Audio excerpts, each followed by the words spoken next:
இப்போ நம்ம ரவா கேசரி செய்ய போகிறோம். ஸோ ரவா கேசரி செய்யறதுக்கு ஒரு கப்பு ரவை எடுத்துகிட்ருக்கேன். அந்த ரவைக்கு டபுள் த குவான்டிட்டி, ரெண்டு கப்பு அளவுக்கு சர்க்கரை எடுத்துட்டுருக்கேன். ஒரு ஹாஃப் கப்பு நெய் எடுத்திருக்கேன். கொஞ்சோண்டு பால், அது வந்து இந்த சாஃப்ரன் மிக்ஸ் பண்ணுறதுக்காக. அப்புறம் கொஞ்சம் முந்திரி பருப்பு, திராட்சை, அப்புறம் ஏலக்காய் பொடி, இதெல்லாம் ரெடி பண்ணி வச்சுருக்கேன். தண்ணி வந்து சூடு பண்ணி வச்சுருக்கேன் ரெடியாக. இப்போ எப்படி செய்யறதுன்னு பார்க்கலாம். ஸோ இப்போது ரவா கேசரி செய்யறதுக்கு நான் கேஸ் ஆஃப் பண்ணிட்டேன். ஒரு கடாய் வச்சுருக்கேன். இங்கே இதில் வந்து ஃபஸ்ட்டு ஒரு டீஸ்பூன் இல்லை ஒரு 1.5 டீஸ்பூன் கிட்ட நெய் விட்டுக்கிறேன். இது வந்து முந்திரி பருப்பும் திராட்சையும் வறுத்துக்கிறதுக்காக ஃபஸ்ட்டு இதை வறுத்துக்க போகிறேன். கொஞ்சம் நெய் இலகின உடனே முந்திரி பருப்பு போடலாம். ஃபஸ்ட்டு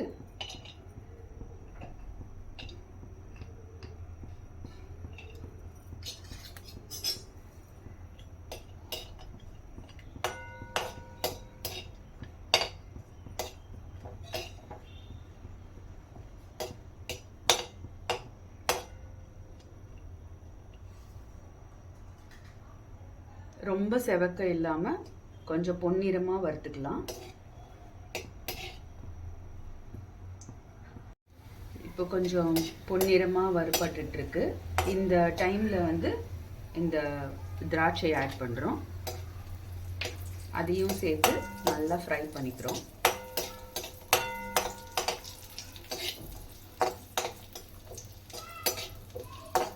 இப்போ திராட்சையும் பொரியுது இல்லையா?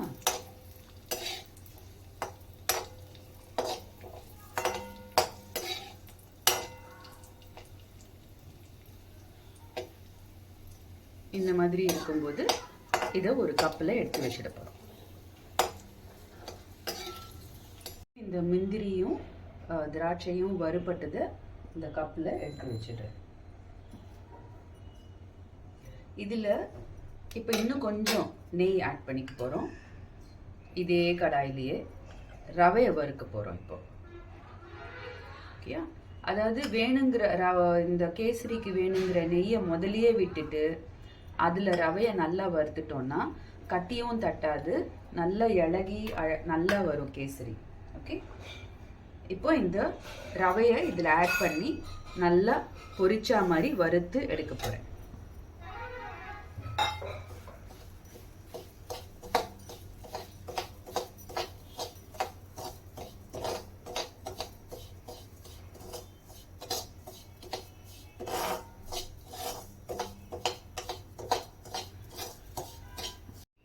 இந்த பால் எடுத்து வச்சுருக்கோம் இல்லையா, இதில் வந்து கொஞ்சம் சாஃப்ரான் போட்டு ரெடியாக வச்சுக்கலாம். இதில் வந்து கொஞ்சம் கலர் மாறும். இது கொஞ்சம் நேரம் வச்சோன்னே அதை வந்து நம்ம லாஸ்ட்டாக கேசரியில் ஆட் பண்ண போகிறோம். கொஞ்சம் ரவை நல்லா பொரிஞ்ச மாதிரி, ஒரு மாதிரி வெள்ளை கலரில் பொரிஞ்ச மாதிரி மாறும். அது வரைக்கும் வறுத்துருக்கேன். இப்படி திருப்பி பார்த்தீங்கன்னா தெரியும், வெள்ளை கலரில் மாறின மாதிரி இருக்கும். அதான் ரவை நல்லா பொரிஞ்சு உதிராக ஆகும். அது அந்த மாதிரி உதிராக இப்போவே நல்லா ஆயிடுச்சுன்னா அப்புறம் கட்டி தட்டாது, நல்லா இருக்கும் கேசரி. இப்போது ரவை நல்லா வறுபட்டுடுத்து இதில் வந்து சூடாக இருக்கிற தண்ணி ஊற்ற போகிறோம் ரவையை வேக வைக்கிறதுக்காக. இப்போது அடுப்பை கொஞ்சம் சிம் பண்ணிவிட்டு இந்த சூடு தண்ணியை இதில் கொஞ்சம் ஊற்ற போகிறோம். சுமாராக ஒரு கப்பு ரவைக்கு ஒரு 2 கப்பு 2.5 கப்பு தண்ணி ஊற்றலாம்.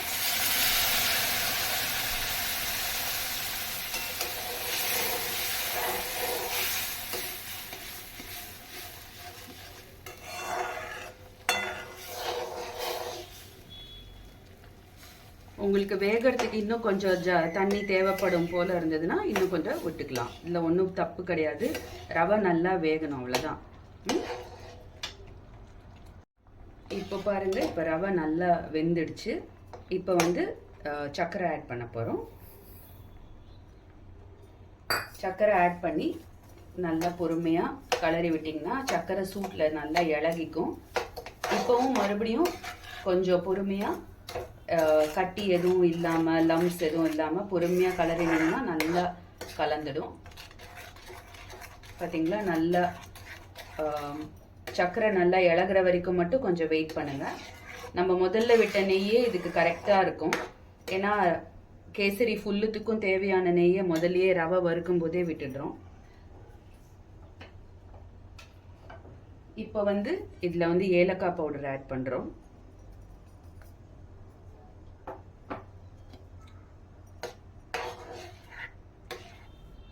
அப்புறம் இந்த வறுத்து வச்சிருக்கிற முந்திரி அப்புறம் திராட்சை அதையும் ஆட் பண்ணுறோம்.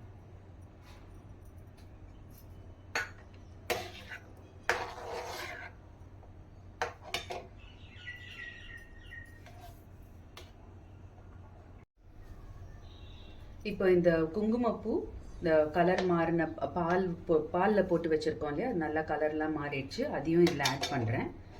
அதனால் கேசரிக்கு ஒரு நல்ல கலர் கிடைக்கும். அதாவது நம்ம கடையில் கிடைக்கிற இந்த ஃபுட் கலர்ஸ்லாம் யூஸ் பண்ணாமல் நேச்சுரல் கலர்ஸ் யூஸ் பண்ணாக்க நம்ம உடம்புக்கும் நல்லது. அண்ட் சாப்பிடும்போதும் ஃபுட் கலர்லாம் யூஸ் பண்ணிட்டோமேங்கிற அந்த கில்ட்டி ஃபீலிங் இல்லாமல் சாப்பிடலாம். ஸோ இப்போ கேசரி ரெடி ஆயிடுச்சு பாருங்க, நல்லா இளகி இருக்கு. இப்போ நீங்க இதுக்கு நல்லா ஆறுனா கூட இது உங்களுக்கு கட்டியா ஹார்டாலாம் ஆகாம நல்லா இருக்கும் சாப்பிட்றதுக்கு. ரெடி ஆயிடுச்சு. நான் சும்மா ஒரு அரை டீஸ்பூன் நெய் விடுறேன். அதாவது நம்ம சர்வ் பண்ணும்போது கேசரி இப்படி கரண்டியில் ஒட்டாம அழகா சர்வ் பண்ணும்போது ஈஸியா விழணுங்கிறதுக்காக. இன்னைக்கு சங்கடஹர சதுர்த்தி, எங்களோட இஷ்ட தெய்வம் நரசிம்மர். அதனால அவங்களுக்கு இந்த நெய்வேத்தியம் செஞ்சுட்டு அப்புறமா எல்லாரோடையும் பகிர்ந்து